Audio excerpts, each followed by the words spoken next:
राजा रघुवंशी के हत्याकांड में बड़ा खुलासा हुआ है। सोनम रघुवंशी ही इस पूरे हत्याकांड की मास्टरमाइंड निकली है। अभी पुलिस ने पुष्टि नहीं की है, लेकिन यह बताया जा रहा है कि 4 अन्य आरोपियों के साथ इस पूरे मामले में सोनम भी शामिल थी। कुछ ही देर में इंदौर के MY अस्पताल में सभी आरोपियों को मेडिकल जांच के लिए लाया जाने वाला है। पुलिस लगातार इस मामले में बड़े अपडेट्स दे रही है। यह बताया जा रहा है कि जो मुख्य आरोपी है सोनम के साथ में राज कुशवाहा सोनम के पिता की फैक्ट्री में ही काम करता था। राज कुशवाहा और सोनम के बीच कई सालों से प्रेम प्रसंग चल रहा था और दोनों ही इस शादी से खुश नहीं थे। इन सभी लोगों ने राजा रघुवंशी की हत्या की एक योजना बनाई और राजा को मेघालय हनीमून पर ले जाया गया।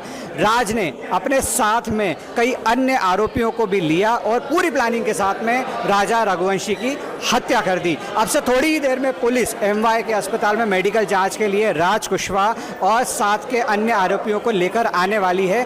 थोड़ी ही देर के बाद मेडिकल होगा और मेडिकल के बाद में आरोपियों से सख्ती से पूछताछ की जाएगी और पूरी जानकारी ली जाएगी कि किस तरह से इस पूरे मामले में इस जघन्य हत्याकांड को अंजाम दिया गया। अस्पताल में सुबह से ही गहमागहमी और बड़ी संख्या में पुलिसकर्मियों को यहाँ पर तैनात किया गया है। कई बड़े अपडेट्स आ रहे हैं। यह भी पता चला है कि इस शादी से राजा खुश नहीं था और राजा ने अपने परिवार को, अपनी मां को विशेषकर यह बता दिया था कि सोनम उसमें रुचि नहीं ले रही है, लेकिन घर वालों के दबाव में उसने शादी करी। शादी के बाद भी लगातार राजा को यह महसूस होता रहा कि सोनम की उसमें रुचि नहीं है और वो परिवार वालों को यह जानकारियां देता रहा। लेकिन शादी होने की स्थिति में परिवार और समाज के दबाव में राजा न सिर्फ सोनम के साथ बंधा रहा, बल्कि वो सोनम के कहने पे मेघालय भी गया। यह भी बताया जा रहा है कि राजा की मेघालय जाने में कोई रुचि नहीं थी। राजा के परिवार वालों ने साफ कर दिया था पहले ही कि राजा मेघालय नहीं जाना चाहता था, लेकिन यह पूरी जर्नी जो थी वो सोनम ने ही प्लान करी।